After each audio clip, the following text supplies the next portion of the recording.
Hello and welcome. मैं Lokesh Kumar.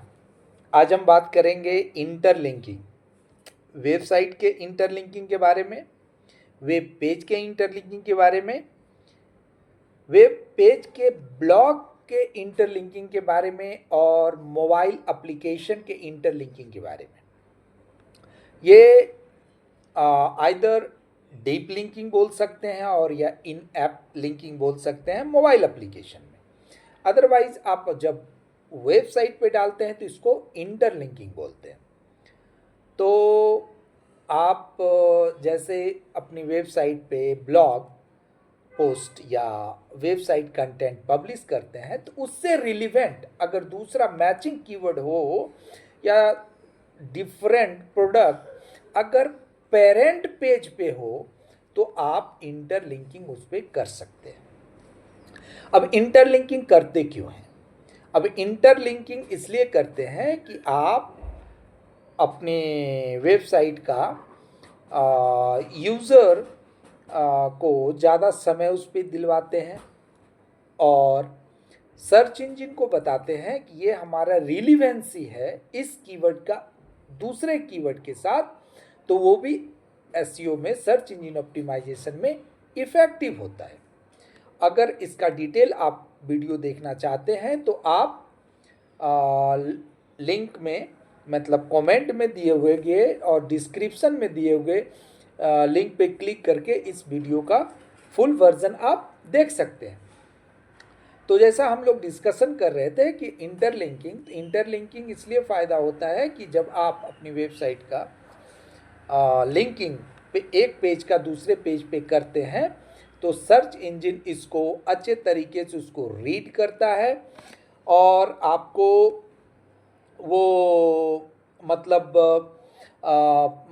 Improve SEO भी करेगा, आपका बाउंस रेट रिड्यूस करेगा, पासिंग लिंक इक्वलिटी अगर एक प्रोडक्ट दूसरे प्रोडक्ट से मैचिंग है तो उसमें भी वो फ़ायदा करेगा। लेकिन आप समझ गए कि उसमें क्यों किया जाता है, तो कैसे करना है।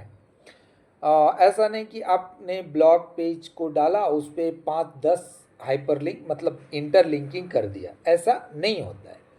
आप जब भी करिए तो कंटेंट के अनुसार करिए कि आपका कंटेंट अगर 500 to 1000 वर्ड का है तो आप 2 इंटरलिंकिंग कर सकते हैं। ऐसे गूगल में कोई रिकमेंडेड डिटेल नहीं है या कोई सर्च इंजन ये डिटेल रिकमेंडेड रिटन डिटेल नहीं देता है कि आप कितना इंटरलिंकिंग कर सकते हैं। ये आपके ऊपर निर्भर करता है और आपके एक्सपीरियंस से आप इसको यूज़ करते हैं।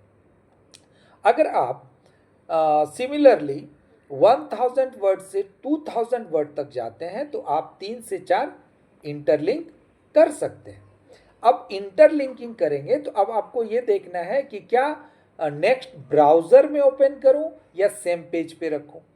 अगर आपका वेबसाइट मोबाइल फ्रेंडली है और आपका विजिट ज़्यादा मोबाइल से आता है तो आप जब भी करें तो इसको हाइपरलिंक में ब्लैंक लगा करके अंडरस्कोर ब्लैंक लगाएं कि आपका सिमिलर पेज पे वो ओपन हो जाए जिसके थ्रू आपका ट्रैफिक डाइवर्ट ना हो और मोबाइल यूज़र को मतलब आपके वेबसाइट से दूर जाने का मौका न मिले। सिमिलरली अगर ऑप्टिमाइज वेबसाइट आपका डेस्कटॉप के लिए है तो आप नेक्स्ट ब्राउज़र चूज़ कर सकते हैं जिससे कि आपका पेज व्यू बढ़ेगा और आप सिमिलर उसका पेज व्यू भी बढ़ा सकते हैं और क्लिक थ्रू रेट भी बढ़ा सकते हैं उसका।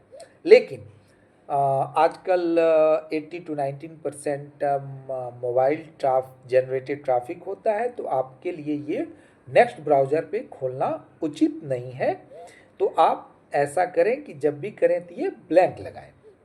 अब हम लोग आते हैं कि क्या मोबाइल पे भी होता है आपका इंटरलिंकिंग, तो इसको डीप लिंकिंग बोलते हैं या आप इन ऐप लिंकिंग बोल सकते हैं।